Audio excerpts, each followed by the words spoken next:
श्रीमद् भगवद गीता के इस स्वाध्याय सत्र में आप सभी का हार्दिक स्वागत है और मंगलमय कामना है कि आप सभी लोग शारीरिक रूप से, मानसिक रूप से और आध्यात्मिक रूप से स्वस्थ रहें।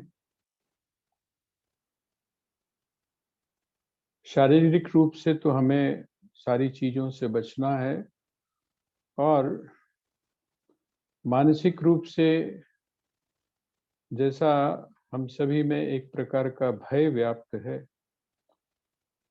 वो भय को हटाकर हम अपने जीवन को चलाएं प्रिकॉशन बरतते हुए। और आध्यात्मिक जो जीवन है उसके लिए आवश्यक है कि हम पॉजिटिव जो थॉट्स हैं उनको अपने जीवन में लाएं, क्योंकि वो जो धरातल है हमारा आध्यात्मिक धरातल, जिसको हम सूक्ष्म मानते हैं, वहां पर भी इम्यून सिस्टम की आवश्यकता है कि वहां पर भी हमारी जो क्षमता है वो बढ़े, हम में आत्मबल, आत्मविश्वास जगे और उसके माध्यम से हम अपने शरीर को, हम अपने मन को स्वस्थ रखने का प्रयास करें।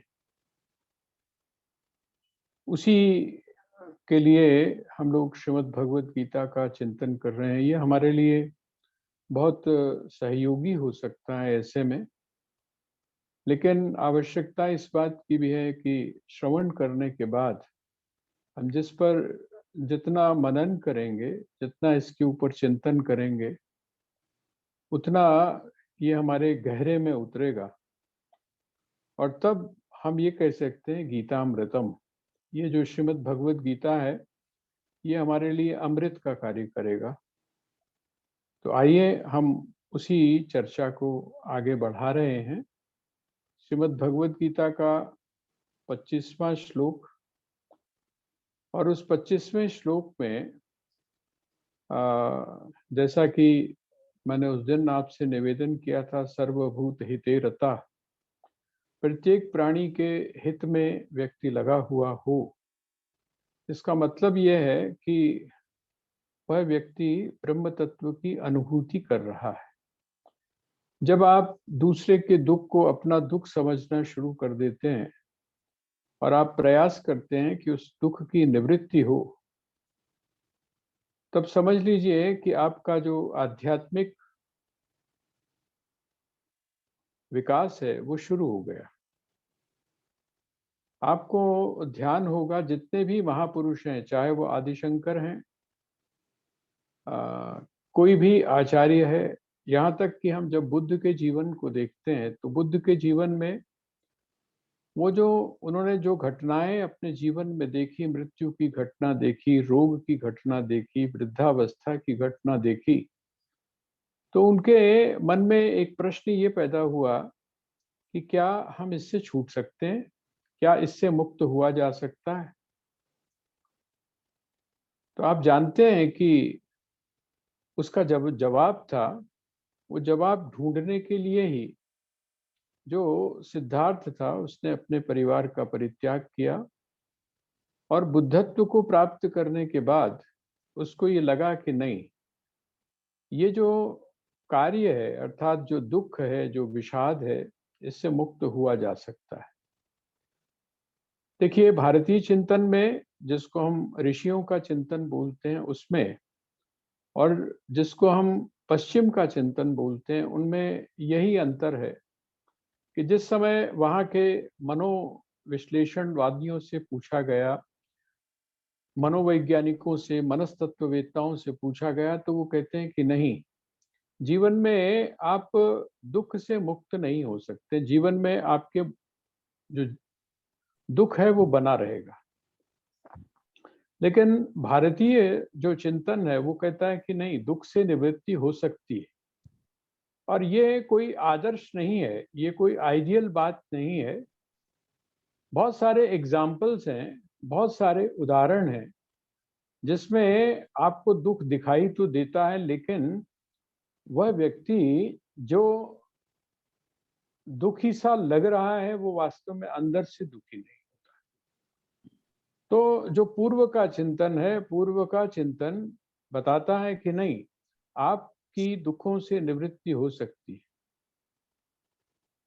और वो किसके द्वारा होगी? तो कहते हैं विचार के द्वारा होगी। वो किसके द्वारा होगी? तो ज्ञान के द्वारा होगी। वो किसके द्वारा होगी? तो कहते हैं जब तक आप अंतर्मुखी नहीं होते हैं, जब तक आप स्वयं में प्रवेश नहीं करते हैं और उसकी तलाश, वह जो सुख है, आत्यंतिक सुख है, जो कभी समाप्त होने वाला सुख है, या जिसको आप आनंद कहते हैं, उस आनंद को जब तक आप अपने भीतर नहीं ढूंढेंगे, जहां पर कि वो वास्तव में है, तब तक आपके ये जो दुख हैं, इन दुखों की निवृत्ति नहीं हो सकती। ये बात तो हो सकती है कि कुछ समय के लिए आपको ऐसा लगे, जैसे नशा लेने वाला व्यक्ति समझता है कि वो दुखों से निवृत्त हो गया। जिस तरह पेन किलर जिस समय आप लेते हैं, तो आपको ऐसा लगता है जैसे कि दर्द नहीं हो रही है, लेकिन असलियत क्या है कि वो आपने डेड कर दिया। आप जो संवेदना है, उस संवेदना को आपने डेड कर लिया और आपको ऐसा लग रहा है कि दुख नहीं। तो यहाँ भगवान जो बात कह रहे हैं, उसमें उन्होंने कहा कि नहीं, दुख से मुक्ति का बड़ा साधारण सा एक तरीका है, जिसको आप कर्मयोग बोलते हैं। उस कर्मयोग में आप देखेंगे, जिस समय आप दूसरों के लिए जब आप समर्पित हो जाते हैं, तो आपके चेहरे के ऊपर प्रसन्नता बनी रहती है। मुझे मैं बाहर की बात नहीं कर रहा हूँ, मैं अपने घर के अंदर ही देखता हूँ। हमारी जो दादी माँ थी, 19 साल की उम्र में हमारे माता पिताजी और हमारी बुआ सिर्फ दो थे, जब उनके पति अर्थात हमारे दादाजी का जब शरीर शांत हो। लेकिन मैंने अपनी दादी के चेहरे के ऊपर कभी भी विषाद, कभी भी दुख नहीं देखा था। कठोर परिश्रम। वो कठोर परिश्रम क्यों? वो इसलिए नहीं कि कोई विवशता थी। हम लोग देखते थे उनको और कभी कभी हम आश्चर्य करते थे, और अब आके उस चीज का हम अपने जीवन में अनुभव करते हैं कि कहीं पर भी मोहल्ले में कहीं शादी होती थी, कुछ भी होता था, तो हमारी जो दादी थी वो कड़कती हुई धूप में जाकर जो संभालती थी, जो क्षेत्र संभालती थी, वो कौन सा होता था? तंदूर वाला।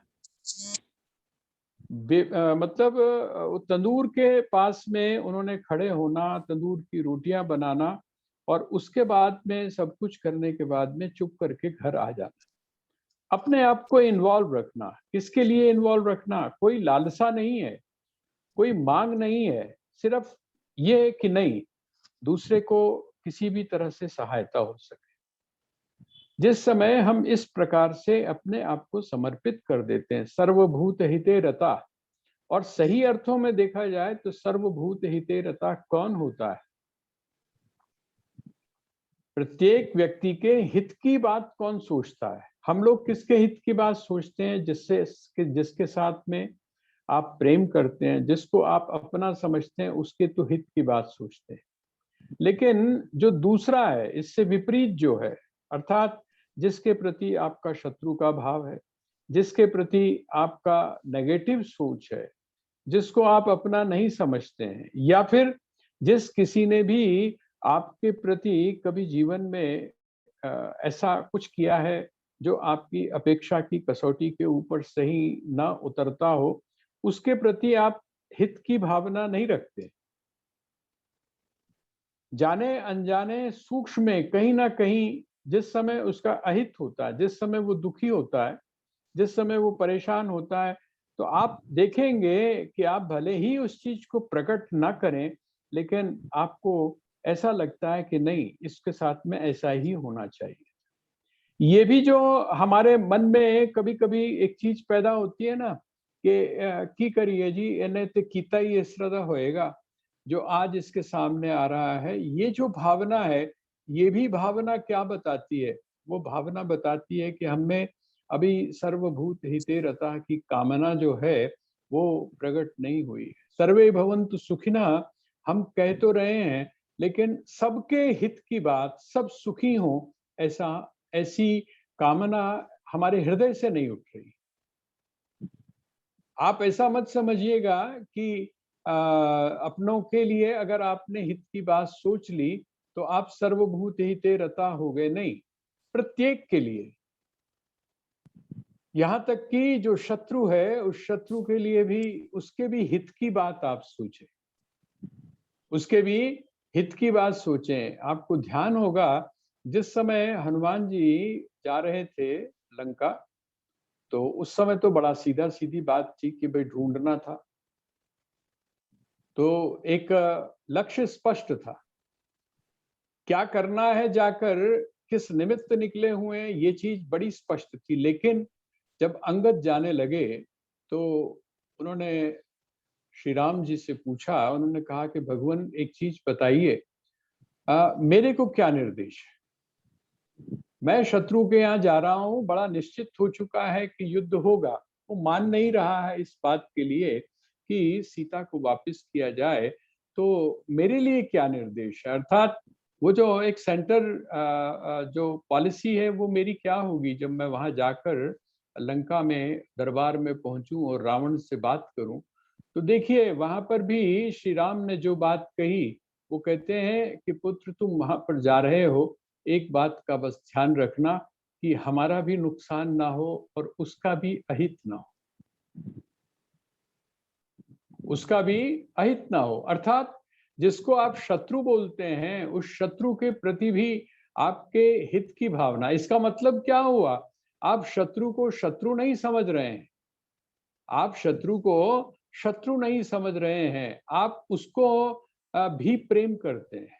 आप जानते हैं कि वो उसके भीतर जो रहने वाला तत्व है, उसमें और आप में किसी भी प्रकार का अंतर नहीं है। दूसरे शब्दों में, यदि हम एक बहुत कोट सुनते हैं महात्मा गांधी का, महात्मा गांधी कहा करते थे कि पाप से घृणा करो, या पाप से घृणा भी क्यों करनी है, पाप से आप पाप को नष्ट करने की बात करो, पापी को नष्ट करके नहीं। ये जो चीज है, ये जो चीज है, ये जो भावना है, सर्वभूत हिते रता का अर्थ यह है कि किसी भी प्राणी के प्रति आपके मन में अहित की भावना ना हो, सर्वभूत हित। लेकिन ऐसा कौन कर सकता है? जैसा मैंने अभी आपसे निवेदन किया कि हम लोग हित की बात तो सोचते हैं, ऐसी बात नहीं है हम हित की बात नहीं सोचते, लेकिन हम ये जो सर्व शब्द है ये बहुत महत्वपूर्ण है।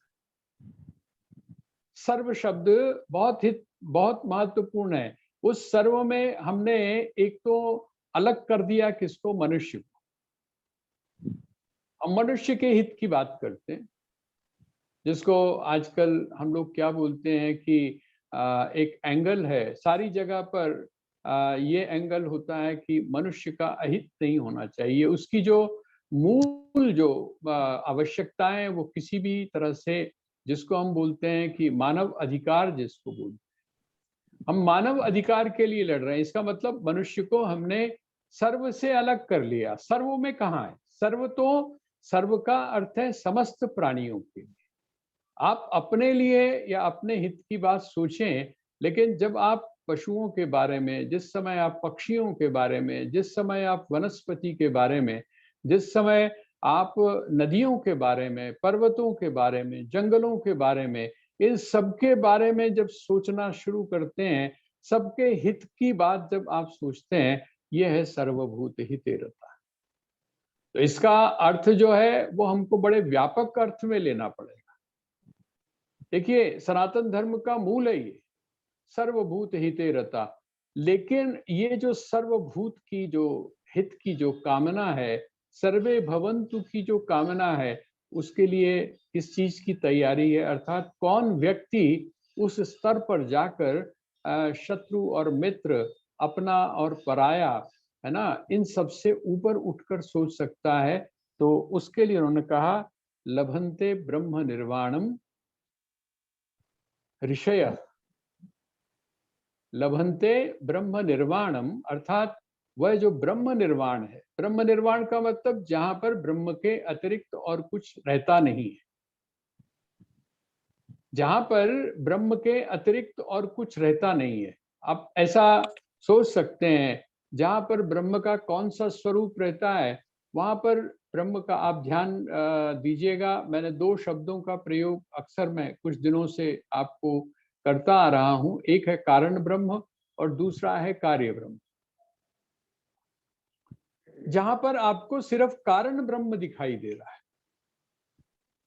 आभूषण आपको नहीं दिखाई दे रहे, विभिन्न आभूषण आपको नहीं दिखाई दे रहे, आपको ये नहीं लग रहा है कि कौन सी चीज उपयोगी है, क्यों कोई कान के लिए है, कोई नाक के लिए है, कोई गले के लिए है, बल्कि आपको क्या दिखाई दे रहा है? कारण, उनका जो सबका कारण है, उनका जो सबका आधार है, उन सबका जो अधिष्ठान है, अर्थात स्वर्ण दिखाई दे रहा है। इसका मतलब ये जो समस्त विश्व है, समस्त जो जगत है, इस जगत में जो किसको देख रहा है? उस परमात्मा को देख रहा है। सर्वभूत हिते रता की जो कामना है, ये कामना आप में परिपक्व होकर आपके व्यवहार में कब आती है? कहते हैं जब आप आध्यात्मिक स्तर पर ऐसी स्थिति में पहुंच जाते हैं, ऐसी जगह पर पहुंच जाते हैं, लभन्ते ब्रह्म निर्वाणम। ऐसा जो व्यक्ति है वो ब्रह्म निर्वाण को, अर्थात समस्त जगह, सारी जगह उस ब्रह्म तत्व को देखता है। और ऐसा जो व्यक्ति होता है उसको क्या बोलते हैं? उसको बोलते हैं ऋषि। उसको बोलते हैं ऋषि। और ऋषि कौन है? हम लोग सारे के सारे कौन है? हमसे जब पूछा जाता है कि आपका गोत्र क्या है,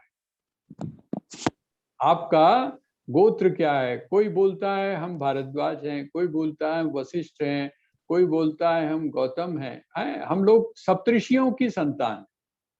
अब जो सप्तऋषि हैं, सप्तऋषि का अर्थ क्या हुआ? ये ऋषि जो है वो कहते हैं ऋषि कौन है? तो कहते हैं वैसे तो ऋषि शब्द का होता है अर्थ ऋषयो मंत्र दृष्टा। ऋषि वो है जिसने मंत्रों को देखा है, मंत्रों को पढ़ा नहीं है, मंत्रों को पढ़ा नहीं है, बल्कि जिसने मंत्रों को रटा भी नहीं है, बल्कि जिसने मंत्रों को देखा है, जो मंत्रों का साक्षात्कार करता है। अब इसी को आज की भाषा में अगर आप बोलेंगे तो आज की भाषा में इसको बोलेंगे वैज्ञानिक। भाई ऊपर से सेब नीचे गिरा, ऊपर से सेब नीचे गिरा और नीचे गिरते हुए सेब को लेकर एक चिंतन प्रारंभ हो गया। और वो चिंतन क्या प्रारंभ हुआ कि ये सेब नीचे ही क्यों गिरता है? और जिस समय उसका विश्लेषण करना शुरू किया, वो जो देखा है, वो जो देखा है, वो जो प्रकृति में दिखाई दिया है, उसके ऊपर जब चिंतन प्रारंभ किया तो वहां पर क्या आ गया? गुरुत्वाकर्षण का नियम आ गया। और उसने उस गुरुत्वाकर्षण के नियम को क्या देखा?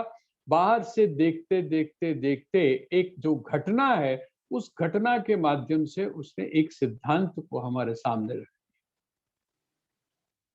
ऋषि का अर्थ यही है। इसीलिए